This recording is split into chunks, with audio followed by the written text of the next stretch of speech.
Welcome back to another episode of Who Should You Choose, the video series where I go through the prior videos, questions, and comments and help you with your HUT lineup decisions. Today we are going to go over the last videos, all of their questions and comments. So I started with the ones that I've kind of gone through and looked at. So we'll start first with Mike. I made pasta because I'm a Bruins fan, struggling to decide if I should make Crosby or not. I currently have Stamkos, Rod, and Sakic at center. Thoughts? So I think Crosby is interesting simply because he is one of the better centermen in the game right now, I think, given his faceoff rating and his skating and all of that. He is kind of like a good replacement to push Rod down in your lineup. So, again, I don't know how many better centermen are going to come out in the next release. And Crosby's always like a fun player item, so I wouldn't really have any problems if you went Crosby. I see so many people swapping right D and lefty. Why and what is the benefits? Thanks for all you do here. Been playing NHL on PlayStation for years. This is the first year I've played HUT, and your commentary helps. I'm enjoying it because of your suggestions and are helping me not make horrible decisions. So the reason why you want to switch your left and righties, especially this year, is essentially because you always want to be in position for a one-timer. NHL 25, even after the patch, DDD one-timers are still the main kind of source of offense, and always having your defenseman in a spot to hammer a one-timer is key. On the penalty kill, I actually switch them back, though, so that they're on the right side, so that if you win a defensive zone draw, you can just fling it up the boards. You don't get caught on your backhand. But for the most part, you want them to be on opposite sides. Same thing goes for your wingers for the same reasons. Hey, Slaves, I have a hot take and wondering what are your thoughts on this possibly gem of a plan? Regarding Team of the Week players, do you feel 82 overall will be the standard, or will they introduce 83s this week? I ask because if not, and the fact 82s are going for roughly 35K, why not stock up on this before Wednesday at 5 p.m.? With the last 2 weeks being Sanderson and Stone, only one can imagine this week will be a banger like we got with Bedard. Also imagine if 86s are introduced, and one may need 7 Team of the Week cards to claim them. I'm typically top tier at the market. I was hoping to help you guys out since I already set up in the millions for any new content. My thoughts on this is it's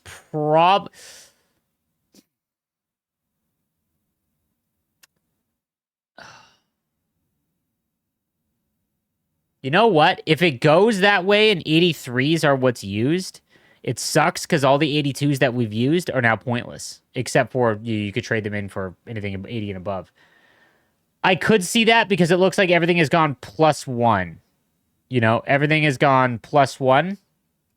So I could definitely see that 86s are the captain and then 83s. I don't know. Part of me thinks they'll just keep it at 82 overall. But I don't know. Again, this content team does things so randomly that I have no guess here. Hey, Slaves, this is the first time I've played HUT mode in a few years, and I'm loving the experience. Thank you for all your help.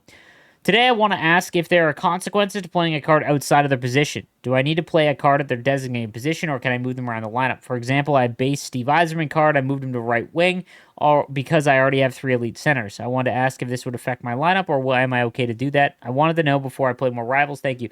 Yeah, dude, so in NHL, you don't get any negative impact by playing a card out of position. So that's why whenever I talk about a new event and I see a centerman, it gives you lineup flexibility because if they have a high faceoff rating, even if you don't play them at center, you can play them on the wing. And again, you want to play them on the off wing. So righties on the left and lefties on the right. No, you won't receive any negative impact to your team. I personally, like one of the biggest gameplay changes that you could see is if you have to play players or you receive a debuff. So maybe it's -1 overall if you play a player out of position. Because the one thing that I kind of don't like is that you have to play righties on the left and lefties on the right in terms of gameplay. It'd be kind of interesting to see a game where you have to play players in the right position. You'd get so much more real hockey and like cycling and stuff. But then I also understand that it's Ultimate Team. It should be, allow you to build your team the way you want. Morning, Slaves. I listen to you all the time going to work. Do you think J-Bo is still worth the make, regardless if you have Chara, Ekholm, and Gooley? My defense is kind of stacked. I have cover athlete Makar, game day Dobson, and team of the week Bone Byram. J-Bo's stats look way better than an 86. I don't want to miss out on a great defender, then you can almost use to December. Do I take Dobson out since he is the slowest and just have one line of pair of lefties? I'm okay with that. So I would move on from Gooley, and I would play J-Bo over Ekholm and maybe even over Chara, but I don't. You can move on from Gooley. I said this in my video. I think J-Bo is the Gooley replacement. So, Ace Sleeves, greetings from Germany. Bonjour, brother. Normally, I am not one to complain a lot, but as things stand with Hut, I feel the need to say something, since I don't think I will be the only one. At the moment, it feels like I am being forced to schedule my life around Hut card releases to not miss any of the free cards. Last year, that was way better since the sets and moments did not go away after only 1 week. Martin H's, for example. And you could just do these on your own pace. Normally, I only like to play Rivals and sometimes Weekend League, but this year, I've only been playing Rivals in the time before the XP path. Currently, I am only grinding the wildcard mode and then grinding whatever objectives are out in squad battles. While wildcard is fun at least, I miss having the time to also play rivals. I hope this will be better with the new XP path, but since it's EA, I don't expect it to be. For now, I will step away from NHL 25 and as it has become a second job, I feel like, and I'm also enjoying COD too much at the moment. 100% agree with you here. One of the things I don't like about the content this year specifically is they have removed the FOMO, like pretend the XP path was good. Again, for the first 2 weeks, the XP path wasn't good, but we also had no other rewards. So you were just playing rivals if you'd like to play rivals because the XP path was the only way to earn rewards. And that was at least nice in the sense you could just play the way you want. But what that takes away, what they took away, or what being no rivals or squad battle rewards took away the weekly need to, like weekly need of FOMO, fear of missing out, from those two reward paths because you would get packs on Wednesdays, right? Since that's removed, now they're relying on FOMO from events. Last year, you could make every event master set player from any event after the event was done, which was great. It was awesome. It was something that we finally got that we wanted, and they took that away. And now, not only did they take it away, they took it away each week. You only have a week to make cards. Same thing with Panarin. It sucks, man. Like, I don't get why you can't just go back and earn them at your own pace, but it's all just FOMO to try and get you to play the game every single week, and I hate that. And I don't blame you for going to play COD. I hope there is the Season 2 XP path, if it's not chock full of stuff, like Season 1 should have been, we're in a really bad spot. So, in terms of coins versus tokens for upgrades, I suggest using coins. For the earlier tiers and then topping off the expensive later tiers with tokens. That way you lose more tokens than coins when you eventually do the refund. That's an interesting point. So what he's talking about here is when I said to go for your second MSP in an event. So talking like you get a free MSP from all the collectibles and things that they give you. But if you wanted to make a second one, I recommended upgrade via coins. That's way if you refund it, you get half your coins back. Where if you refund it down the line with just tokens, you're getting half tokens back, and you can't do anything with tokens because you can't go back and make the event cards, right? So it's interesting. I would love to do the math to see. There is probably a tier at which it's not advantageous, whether it's tier 6 or whatever the most expensive tiers. There probably is a sweet spot. I did the same thing. Panic bought Parayko over Ekholm. I watched the game and was pumped, hoping for his hat trick. Parayko, yeah, dude, that was big. And now, Ekholm didn't score for Edmonton, and now Parayko, everyone that chose Parayko over Ekholm, everyone's freaking out.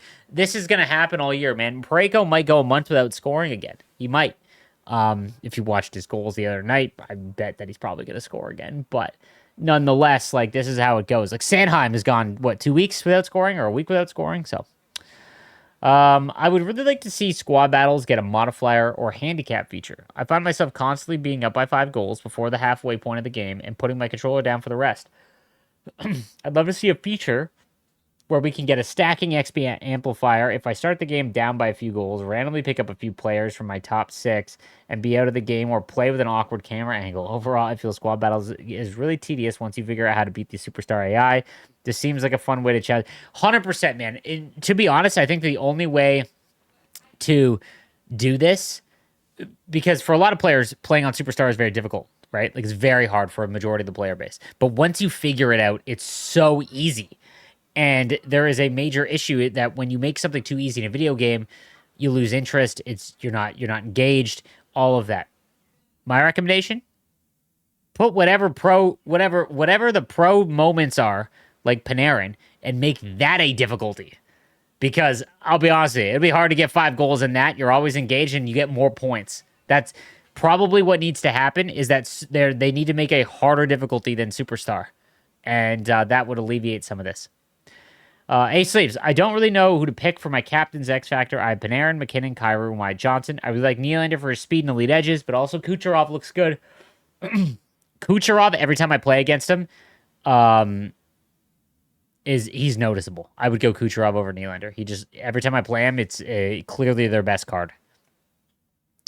Hey, Slave, since Parayko scored 2 and is now an 88 overall, I've started to feel bad for choosing Kopitar over him. Do you think my choice was correct since I didn't choose Parayko? I keep regretting the fact that I didn't make him. Keep it good content. No, it's the same reason why, I regretted not making Sanheim, right? And now Sanheim is an 88. He's great, but he hasn't scored in a while, right? It's all ebbs and flows, right? Like, Kopitar will be better or great card, but he's got to score a bunch. He scored the last night, I believe, or 2 nights ago. So he's going to go up in overall. It's just going to take some time. The reason why is because they started him so low in overall.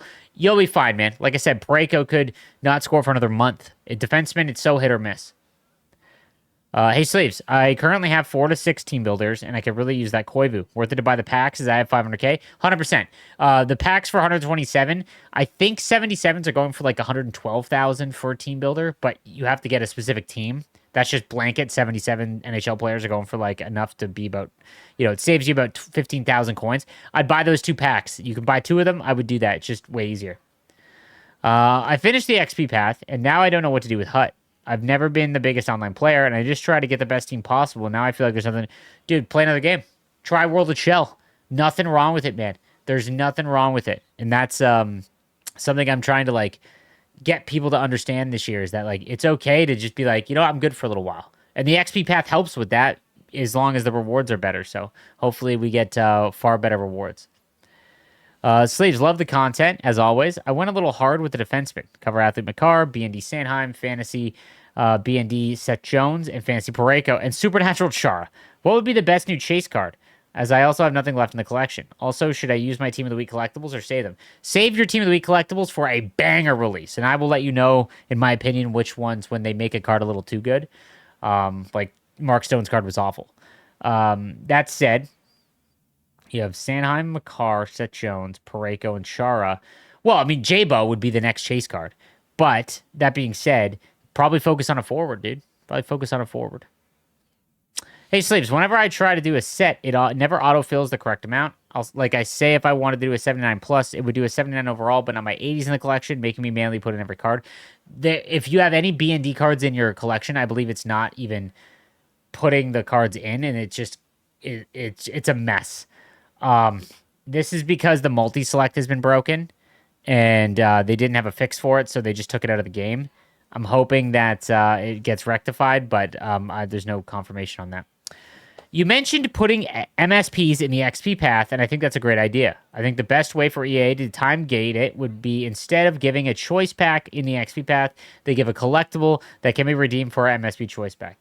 Then, when an event releases, they put it in an exchange set, you trade into that collectible, and receive an MSP choice pack. This way, you can play the way we want. Players with excessive amounts of time can continue to progress through the XP path, and progression of the game doesn't get thrown out of whack. 100% that's why you're smarter than me. So, what I said was that an interesting way, everything should be done via the XP path, so that we're not doing moments and objectives, like in squad battles. So, we get an XP path for free, technically, by doing moments and objectives and things like that, right? How it should work is that during the XP path, you should get an MSP. But if you go too far out on an unreleased event, then obviously you would be earning events that are master set players that aren't out yet, right? Which can't happen. So instead of time gating it where you like capped at an XP point in the XP path, a way around that would be to just get a collectible. 100% right. You get a collectible, or maybe a number of them, whatever it is, to get the free one. And then when that event comes out, you can just go, bang, here it is. That would be huge. I would love that. And I think that is definitely the way that they should go. They won't go that way, but it would just be so good at that, for instance. Hey, Slaves, I've been following you since NHL 22. I might be one of the only ones who has actually enjoyed NHL 25. I'm usually Div 3 online, but I find myself right now just doing offline objectives to get my groove back since I stopped playing in June. I'm currently working towards my X Factor Captain's cards. I'm stacked on D with Ekholm, Chara, and McCabe Icon. Willie Nylander is my favorite least players, and I thought about making him. His stats look pretty good, but I'm also debating him and Cooch. Keep with the good work. P.S. Thanks for the strategies video. Behind the net took a little bit of work, but I've been cycling a lot better now. Just need to work more on the 1-4 strategy. Love to hear that, buddy. Willie Nylander's one of your favorite players. Go make him. Nylander is a good card. You won't regret it. And that's it's a fine selection, man. Go get Nylander. Hey slaves, this is more of a request than a who should you choose. Since we have so many weekly offline duties, can you do a quick strategies video on setting and their line strats? It seems in any difficulty, the AI skates all the way back into their zone and keeps doing weird breakouts. This would be much appreciated in our offline community. Cheers, keep up the good work, man. I should have mentioned this in my strategies video, but I'm dumb and I didn't. So when it comes to any offline moment or anything like that, where you don't have to do a specific thing like the Panarin moments where you got to score 3 top shelf goals, what you want to do in squad battles is set everything to passive. So full trap, passive, no forecheck, all of that. The AI is very good at running away from you and finding breakout passes that are open, especially on the higher difficulties. So what I recommend is the second you lose the puck, everything comes back towards your net. You don't even have to chase them. You just got to wait for them to shoot or make a pass, and eventually you're going to get the puck back.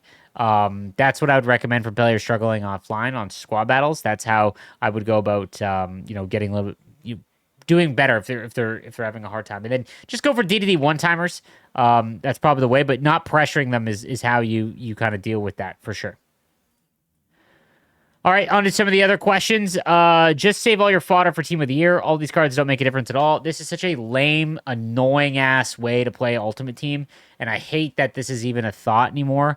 Something that's always bothered me is the fact that everyone would just save all of their collection for Fantasy, and then everyone would save all their collection for Team of the Year, and then everyone would save all their collection for Team of the Season. Dude, you miss out on playing the game when you do this. Again, go back, and I would love you to poll everyone that made 4 out of the 6 Team of the Year cards last year, and how many people were satisfied with Matt Tkachuk, who did not get an upgrade because EA determines when they get an upgrade.